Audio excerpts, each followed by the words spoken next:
Mr. Louis Chua. Question 16, sir.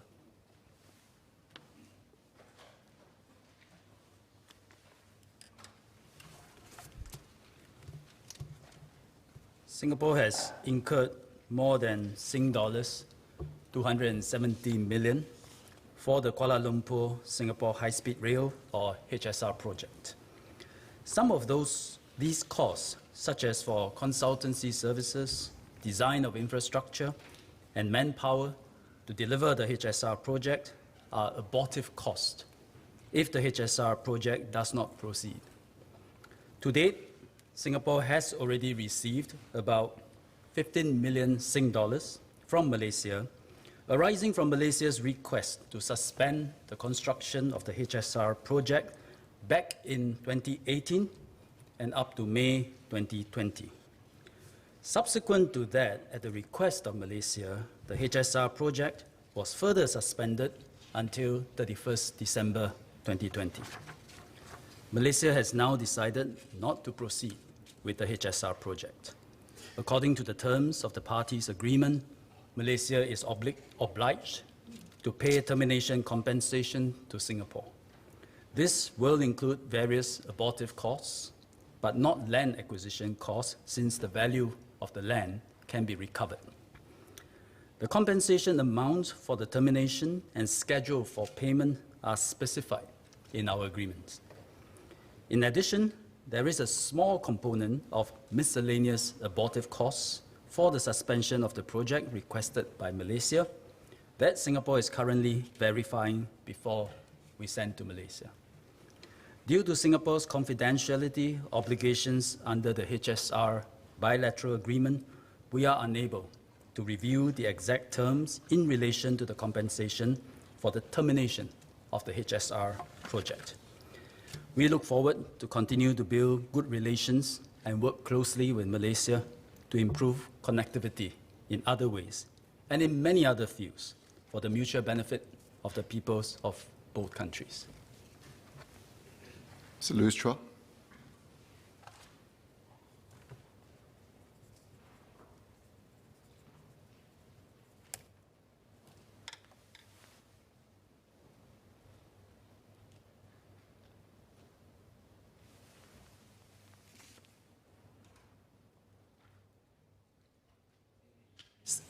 I thank the Minister for his response to the question. I've got two follow-up supplementary questions. I think the first is that now that we know that the high-speed rail has officially been cancelled, if the Minister can share with the members of the House what were some of the substantive points of differences that cannot be breached that led to the cancellation. And in relation to compensation, I note earlier in July 2018 that former Transport Minister Mr. Khaw Boon Wan said that the total cost incurred back then was exceeding 250 million, which is expected to exceed 300 million by the end of 2018. So in relation to the expenditure already incurred, if Minister can share the details for what is the difference and whether or not we will be able to recover the full amount of the expenditure, excluding land acquisition costs, as Minister has mentioned, and if so, when should we expect some form of conclusion on this? Thank you.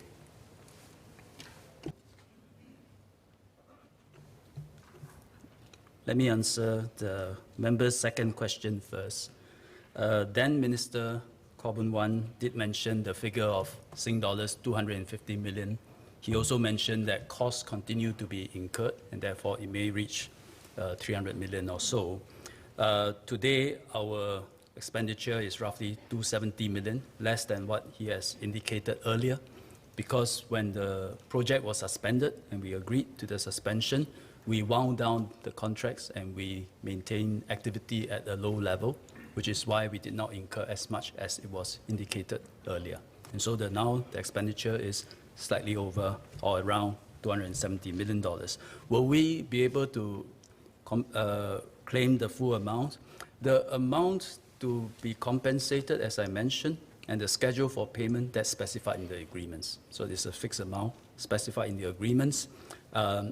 Unfortunately, due to confidentiality obligations, I can't disclose the amount. Yeah. But we are starting the process of compensation.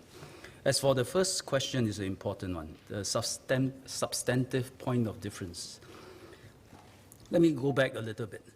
Singapore and Malaysia, we signed the HSR bilateral agreement, we call it HSR-BA, in 2016.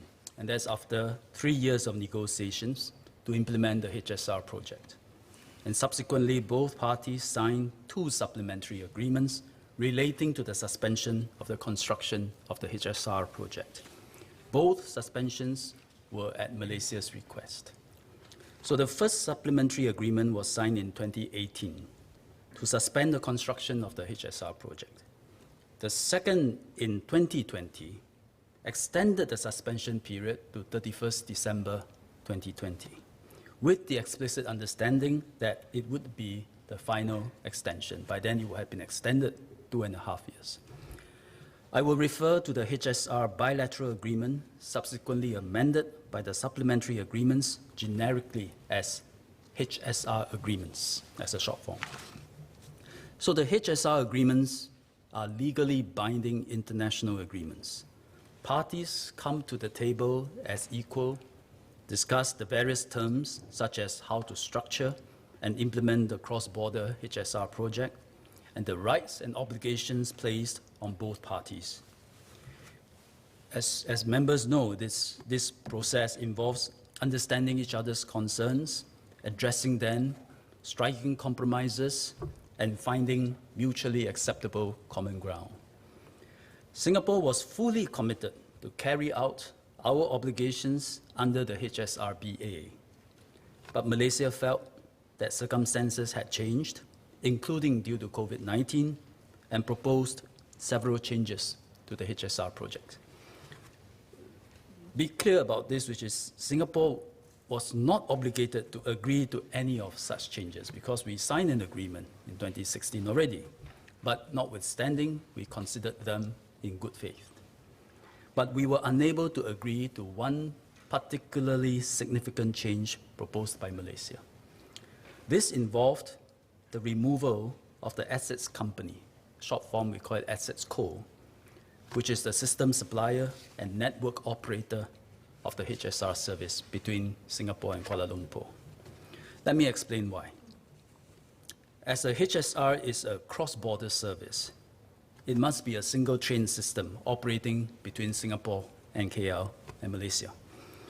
Because neither country has the expertise and experience in operating the HSR, we agreed under the HSR-BA to appoint a best-in-class industry player through an open and transparent international tender to assume the role of the Assets Co. So once appointed, the Assets Co would supply the train system, operate the network, ensure that appropriate priority is given to cross-border HSR service vis-a-vis Malaysia's domestic service, and Assets Co will be accountable to both countries, Singapore and Malaysia. To Singapore, Assets Co is the centerpiece of the HSR project. It is necessary to ensure that the interests of both countries are protected. This will minimize the possibility of future disagreements and disputes over the long duration of the project, lasting decades. Singapore therefore informed Malaysia that the removal of the Assets Co constituted a fundamental departure from the HSR-BA and could not be accepted. Malaysia has since decided to allow the HSR-BA to be terminated. In these circumstances, it has to compensate Singapore in accordance with the HSR agreements. Now that the HSR-BA has been terminated, Singapore is willing to discuss any new proposal on the KL Singapore HSR from Malaysia in good faith, but starting from a clean slate. Mrs. Saktiandi.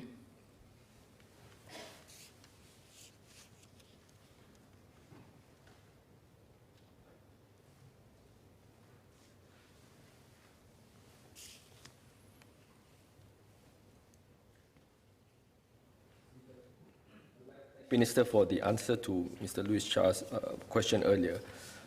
First of all, I'd like to thank the Ministry of Transport team for putting a lot of work, good work done that led to an agreement after 4 years of negotiations. But alas, Malaysia proposed changes to the agreement and didn't go through.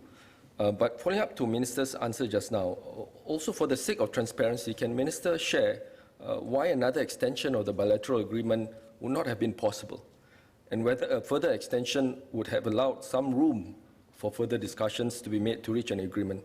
Another question is, and if Singapore is whether Singapore is open for future HSR-like projects in the future.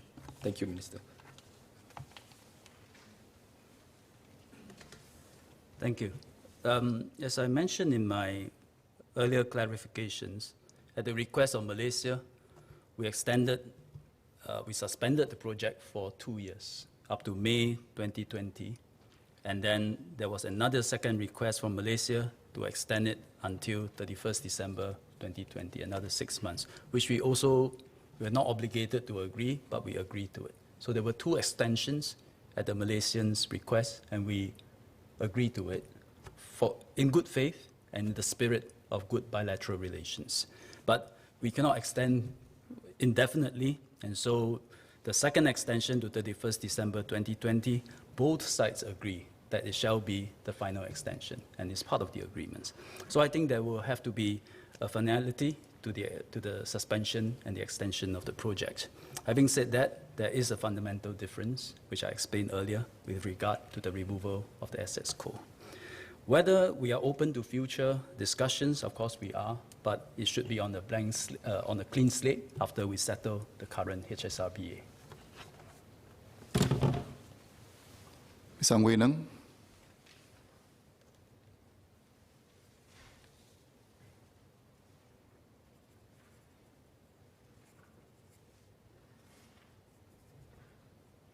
Thank you, Speaker, and thank you, Minister, for the comprehensive reply. I have 2 supplementary questions. First, is there any impact of the cancellation of HSR on the Johor Bahru Singapore Rapid Transit System, RTS? Second, what will be the impact of the HSR cancellation on the development of the Jurong Regional Centre? Although I have moved from Jurong GRC to West Coast GRC, but many of the West Coast GRC divisions are very close to the Jurong Regional Centres. I hope Mr. can give a good reply. Thank you. Thank you. The short answer to the first question is no. RTS is progressing well so far. The JB side have broken ground. On our side, we will break ground soon, and we hope the project and the service can commence in 2026 as scheduled. As for Jurong Regional Centre, let me assure that the House that MND has started planning to transform Jurong as early as 2008. So the Jurong Lake District is part of a broader effort to develop urban centres outside of our CBD and our city centre. The plans for Jurong Lake District, or JLD, were therefore developed well before Malaysia proposed the current HSR project in 2012. It was only much later, in 2015, that we decided to locate the Singapore terminus of the HSR in Jurong. The termination of the HSR project, therefore, does not affect the overall impetus and vision for JLD, although some details may need to be adjusted along the way. When completed, this will be the largest commercial and regional centre outside of our city centre, bringing many jobs, business, and recreation opportunities for Singaporeans and Singapore companies. The land parcels that the government has acquired are still needed to realise these plans. For example, Jurong Country Club site will provide for new mixed-use developments and community facilities. The Raffles Country Club site is also still needed for the Cross Island Line's Western Depot and the Integrated Train Testing Centre. We will be able to realise the full potential of the land to benefit Singaporeans. Mr. Melvin Yong.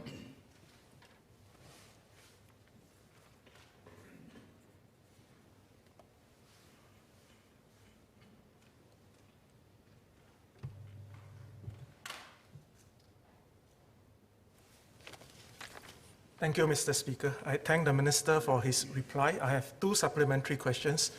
Prior to COVID-19, the Singapore-Kuala Lumpur air route was one of the busiest in the world, with more than 4 million passengers flying this route every year. The HSR project was meant to shorten the travel time between Singapore and KL from about 5 hours by air to just 90 minutes and provide greater access to both cities. My first question is, what is the impact of the HSR's cancellation on the attractiveness of Singapore as the region's premier air hub and on the SIA group as a whole? My second question is, how many staff at SGHR, sorry, I repeat, my second question is how many staff at SGHSR Private Limited has been impacted by the project's cancellation, and how many have already been redeployed to other job roles? Will these be made permanent? And what are the manpower plans for the remaining staff that have yet to be redeployed?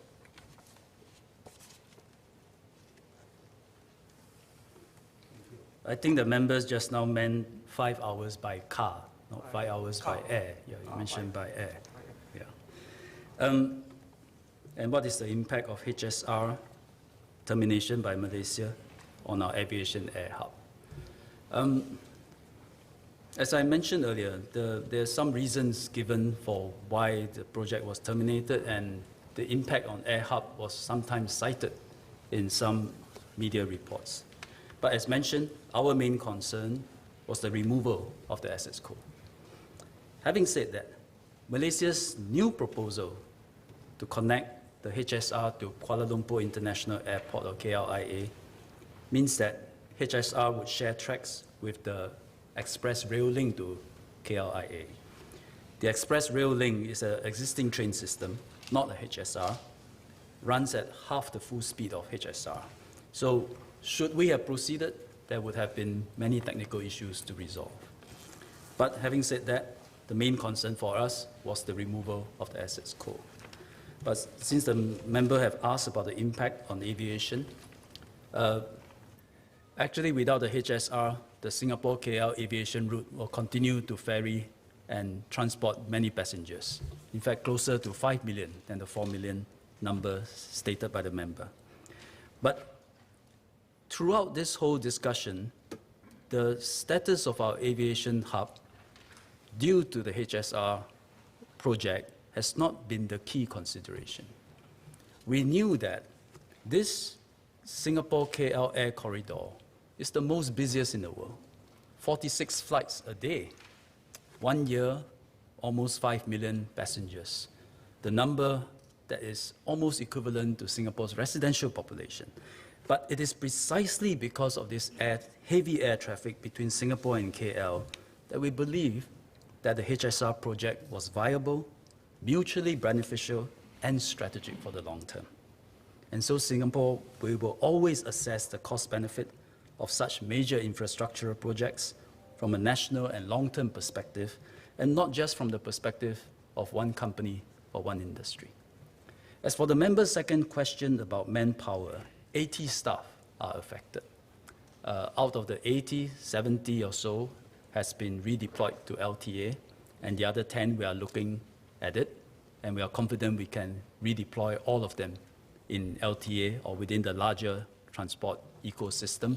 There are many important projects that's happening, and there will always be a need for good people, such as those 80 people working on the HSR project. Mr. Dennis Tan.